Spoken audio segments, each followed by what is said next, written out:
In our culture, we tend to live in the moment. As a historian, I'll tell you the only thing that's inevitable is change. Right? If I were writing a book a century ago about the end of empires, people would say, "You're crazy. Empires are the way of the world. They'll always be with us." Within a generation, the major empires had fallen. That was neo-imperialism, but still, the empires had fallen. If I were writing a book about the civil rights movement in the 1940s or 50s, people would have said, "You're crazy. You know, Jim Crow segregation, that's always going to be with us." Within a generation, with the Civil Rights Act. If we were writing a book about women's suffrage in the turn of the century, turn of the 20th century, they said, "No, this is, you know, forget it, that's pie in the sky." Within 2 decades, women had the right to vote. So the Berlin Wall coming down caught the CIA off guard, right?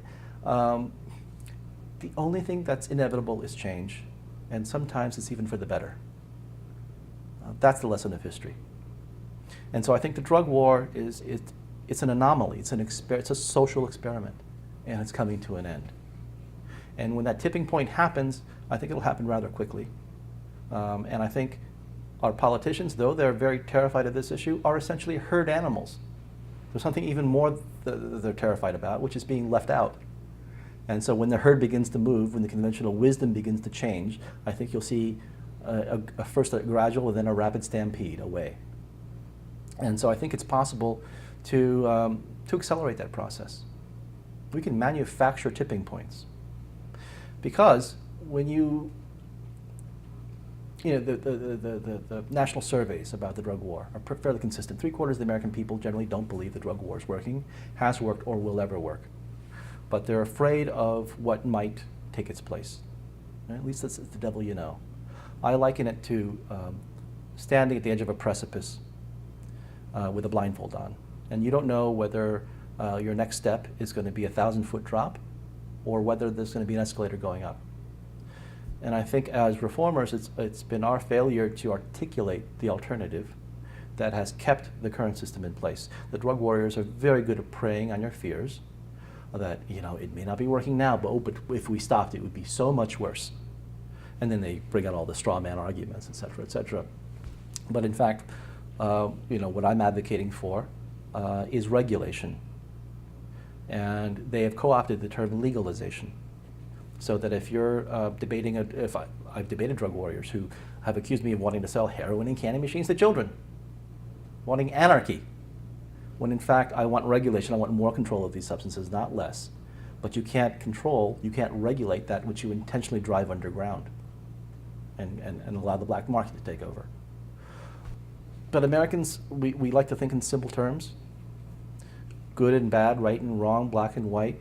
Which team do we root for? Who are the good guys? And I think that reflects the poverty of our discourse in this country. So that, for instance, the Eskimo, the Inuit, have some 24 words to describe snow.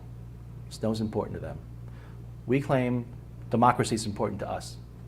So important we're going to invade other countries and make them adopt our model whether they like it or not. And yet we only have 2 words to describe democracy: Democrat or Republican.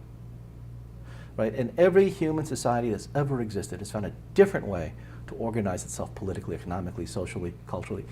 You have the spectrum of totalitarian fascism on one end to anarchism on the other end, and everything in between.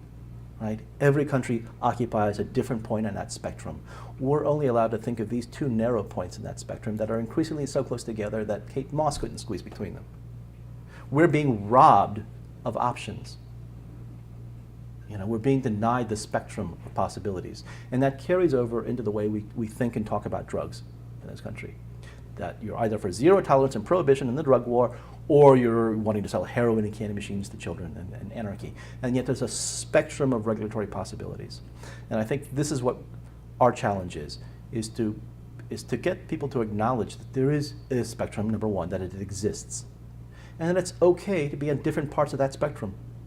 Some of us might favor stricter regulation, but to have regulated distribution, and others might want more libertarian, free market, anything goes.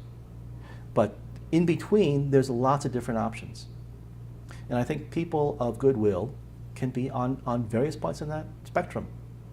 And I want to bring the drug czar onto that spectrum and away from that silly pole. Because the 2 extremes, this binary solution is fiction. It doesn't exist. right? The complete anarchy model doesn't exist, and the prohibitionist model doesn't exist. It can't work.